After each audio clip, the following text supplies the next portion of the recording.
Par Larry Hodgson 8 novembre 2016. Le désespoir du singe. Désespoir du singe Araucaria araucana. Ce conifère à l'allure bizarroïde rappelle la végétation connue à l'époque des dinosaures et effectivement, le désespoir du singe, Araucaria araucana, est un survivant du Mésozoïque. On croit même que ses feuilles épaisses et triangulaires, coriaces et à pointe très acérée, furent développées spécifiquement pour décourager les dinosaures herbivores de le consommer. On le voit assez souvent dans les jardins sous les climats convenables, habituellement des climats où les étés sont frais et humides, et les hivers froids mais sans gel profond et durable. Il reçoit une partie de sa précipitation sous forme de neige dans les régions montagneuses du Chili et de l'Argentine où il pousse à l'état sauvage. On dira la queue d'un dragon. Le désespoir du singe peut pousser dans la zone de rusticité 7, et même, avec un peu de protection, en zone sibite, et tolère jusqu'à 20 C, mais seulement là où de tels froids ne sont que passagers. Ainsi on le voit cultivé en Colombie-Britannique et en France, notamment dans les régions côtières,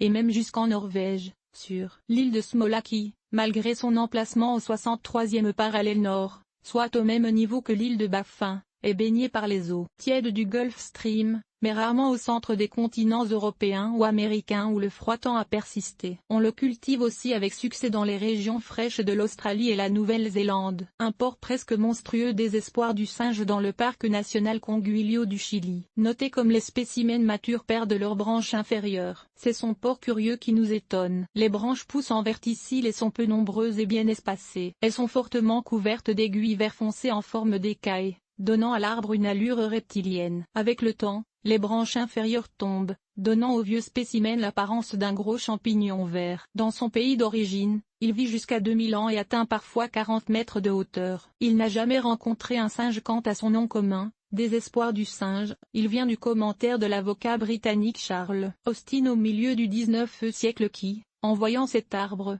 une grande nouveauté dans les jardins de l'époque, commenta It would puzzle a monkey to climb that. Ce serait un casse-tête pour un singe de grimper dedans.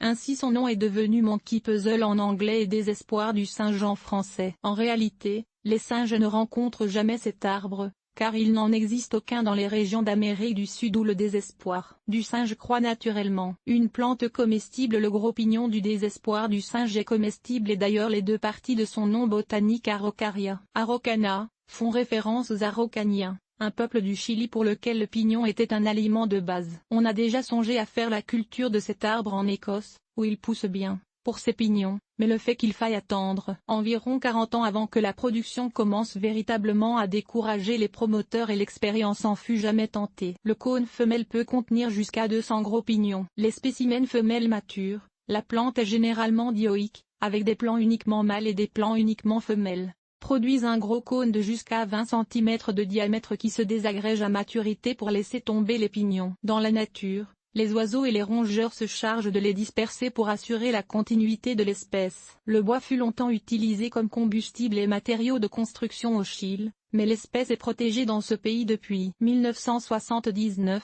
des coupes brûlées ayant fait beaucoup diminuer la population naturelle. Cultiver un désespoir du singe en Europe.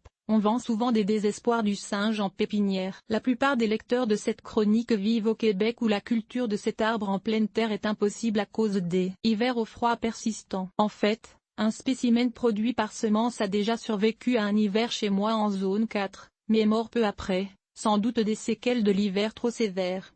Par contre, il est possible de le cultiver comme plante d'intérieur, à condition de pouvoir lui offrir un hiver frais à atmosphère humide. D'ailleurs, il réussit mieux quand il passe l'été et l'automne en plein air et l'hiver à l'intérieur. Mais petit arbre deviendra grand et que ferez-vous avec ce monstre dans 10 ans, quand il atteindra 2,5 mètres de hauteur et 1,5 mètre de diamètre, avec ses aiguilles si acérées qu'elles peuvent déchirer les vêtements? Sapin de Norfolk Araucaria Heterophylla. Mieux vaut cultiver son cousin beaucoup moins piquant, le sapin de Norfolk Heterophylla, couramment disponible en jardinerie un peu partout. Si vous tenez à en cultiver un, la pépinière Fraser Stumble Farm, de la Colombie-Britannique, en vend aux jardiniers canadiens par la poste. En Europe, les possibilités de réussir un désespoir du singe en pleine terre sont nettement meilleures, notamment dans les régions côtières où les étés ne sont pas trop chauds. L'arbre est relativement facile à trouver en pépinière dans les régions où il pousse bien. Il s'adapte à presque tous les sols bien drainés au moins un peu humides et peut pousser tant à la mi-ombre qu'au soleil. Le désespoir du singe, une curiosité végétale à connaître. mais qui risque de devenir le désespoir du jardinier pour bien des lecteurs de cette chronique.